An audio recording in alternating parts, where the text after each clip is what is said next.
Are you guys ready? You guys ready? It's the real Zachy, and we're back with another video. Just as I promised yesterday's video, this is gonna be some crazy content. Like, you guys are not ready for. I'm so excited to finally give you guys what you guys have been waiting for. If you're new to the channel, I'm Zachy and we're the realists. You guys are the reals, and I'm the realist because I keep it 100. I keep it the truth, no fluff, no BS. I guess you guys know all that. If you're new to the channel, make sure you subscribe, give a thumbs up if you like the video, and definitely hit the notification bell because you want to be notified and be first for live streams, especially live stream tomorrow. It's going to be crazy. Content Thursdays, Wednesday, Mondays. Be prepared. Tuesdays, we post. We're here almost every day of the week, and we're here for you guys. Let's dive right into it. Today's video, we're going to go directly into how to find Instagram influencers for your product, right? Let's dive right into it. First, you're gonna to find a product, you're gonna go to AliExpress, right? So you go to AliExpress, you have a niche in mind, you have a product in mind. We're gonna be going over how to find a niche, how to find a product, and all those things in later videos. So stay tuned, drop a thumbs up, notification bell, subscribe, all that stuff, right? Let's say you were selling dog leashes. Now you type in the keyword dogs, and you realize that this niche is a pretty broad niche because there's multiple different types of dogs.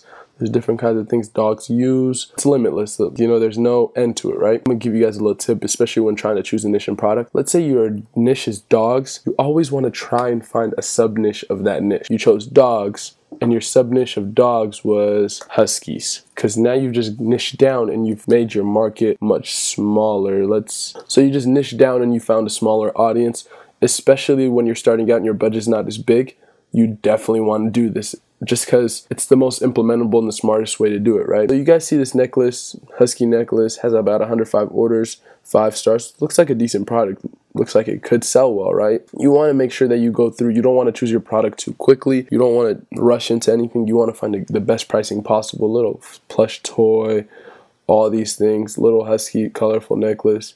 Could be good for the older women section, maybe 30 to 45, 55 demographic. These are great products to sell on Instagram and IG influencers. They have that low margin costs. For example, let's say you chose this $1.66 necklace. E-packet's probably $3, and you could probably sell this for $9.95 shipping. You profit maybe $4 or $5 after everything, especially after product costs and advertising costs. So you want to keep that always in mind. So let's say you chose this necklace just because it was the first result, and it's a nice necklace. I kind of like it myself. We're going to find out exactly what kind of variants it comes in. It comes in silver and gold plated. Do offer e-packet for $2.69, cut your profit even more. But for free plus shipping, your 100% goal isn't necessarily always have profit, right? You're going to definitely get a lot of abandoned carts, and you want to collect as many emails as possible because that's 100% the main goal most of the time. You find out this product is going to cost us about $4. You're going to profit maybe $3 max. If you're lucky, that's solid profit after everything. So you want to definitely keep that in mind.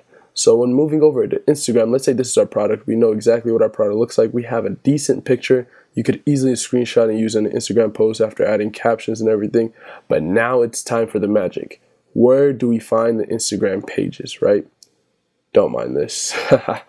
We're going to go type in the keyword husky. That's the niche that we practically chose. So now we see the hashtag. This is what I like about using Instagram on the desktop because it's a lot easier to use. It's a lot more clear. Let's go to Siberian Husky World, right? See, and you can right away see the activity is pretty decent for the followers that they have. But as you can see here, they're already advertising, right? They advertise a lot. They advertise their own stuff. This definitely is not a page you would like to use because if they're advertising a lot, that means people are already buying a lot. That means they're not in the buying mood because they've been in the buying mood for too long. Definitely want to choose a page that has good activity. The comments on this are not too bad. It could be better, but if you look at their product, their comments on their products, that's decent activity, but they're not the best. It's not the best activity, right? They already advertise majority of the time. They've kind of monetized their page way too much, so it's not the best page you would like to go with. So let's go back to the word husky, and we're going to go with this page, huskies. Okay, so this is a much bigger page,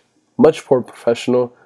See, this is where you would email them, you would DM them, you'd hit them on Kik, you'd blow them up multiple times. Okay, so this is a much more active page, but a much larger page. This is almost has, it's much bigger, almost has 10%, maybe 4%, 3%, which is solid activity, and they get a lot of comments. You guys can see 89K views, 548 comments. See, this would be a solid page to advertise on for about 70 to 100 bucks. That's how much they would practically charge for this.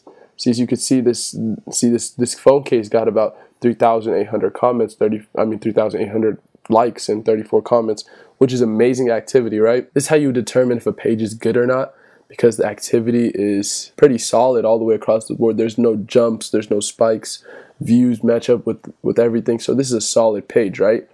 So now one little trick a lot of people don't know, and I'd be showing you guys, is the drop down trick. If you guys are looking for pages to message, because you definitely want to DM up to 20 to 30, especially when looking for your first page, because you don't know who exactly would respond. It could take them up to like 5, maybe 7 business days just to get you a response, and their pricing might not be the best and most comfortable for you. So you don't want to put all your leverage and your eggs in one basket, especially when looking for Instagram pages.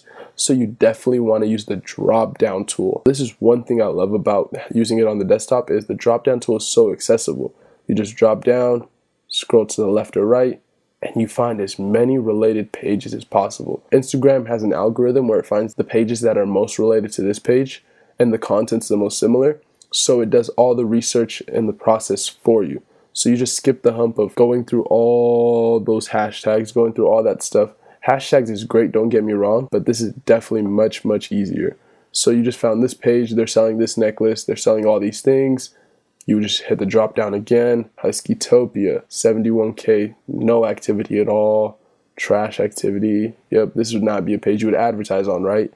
So I'm just saying, for example, like, this is something you definitely want to use, especially when looking for your Instagram page. Let's go to the hashtag tool. So as you can see, there's almost 10 million posts with the hashtag Husky. As you can see, it's a personal page that ranks the biggest. See, this would cost you a lot more. This is definitely a page that would be great to advertise with, but it would cost you a lot more because there's a face behind it. See, as like, for example, there's different kinds of Instagram influencer pages. See, Doug the Pug would be a dog page, but there's definitely a face behind this page, right? It's still a dog, but he's Doug the Pug. They branded the dog, right? You could definitely go through and do an Instagram influencer post through him, but you got to understand, the bigger the authority and the bigger the person and the page, it's going to cost you a lot more. So I would recommend starting out with something like this. I would slowly work your way up, especially like me. I'm not at the page where I'm not at the point where I'm paying. This would cost thousands of dollars. I know for a fact. I'm not at that point yet. And that level, like, look at the activity on this. It's ridiculous. 115K, 44K. See, the conversions on this would be crazy, right? Let's find a video of his. Let's see what the videos do. 222K views. See, that's crazy. And you guys got to understand that this is incremental work. And then you just use the drop down, find some stuff that's related. Pugs, 25K, 29K. See, this is advertisement, has a drop. As you can see, people don't like advertisements as much, so you definitely don't want to choose a page that advertises their products a lot, because that definitely plays a big role in if they buy your product or not. Because if they've seen 10 advertisements in the last week, they're more prone not to buy your product. And if they haven't seen any advertisements the whole time they've been on the page, they're more prone to buy your product because the page has built that leverage. But if the page cashes out and just starts selling them stuff and just does a bunch of influencer posts, they give away all the leverage that they had, which is definitely not in their favor, especially when starting out and when the pages are small. Let's say you're building a page, right? And you just show them a bunch of advertising and they buy. Say that you actually need them to buy, they're not gonna buy, right? You just wanna make sure that you're not choosing oversaturated pages, you're choosing pages with good activity. Like, if a page has more than like two advertisers in the first like 10 photos, you definitely don't want to use them because they advertise way too much. If they advertise their own stuff in the link in the bio, you don't want to use them because they advertise too much. See, those little things are all things that you want to be aware for. And you want to look at the activity, make sure the comments, you want to go to the comments and make sure the comments are actual people. See, like, these are actual people. You don't want them to be those other meme pages, because that's definitely something that happens on Instagram for boosting reasons, and it helps the algorithm and helps them grow their pages. So you definitely want to make sure these are real people.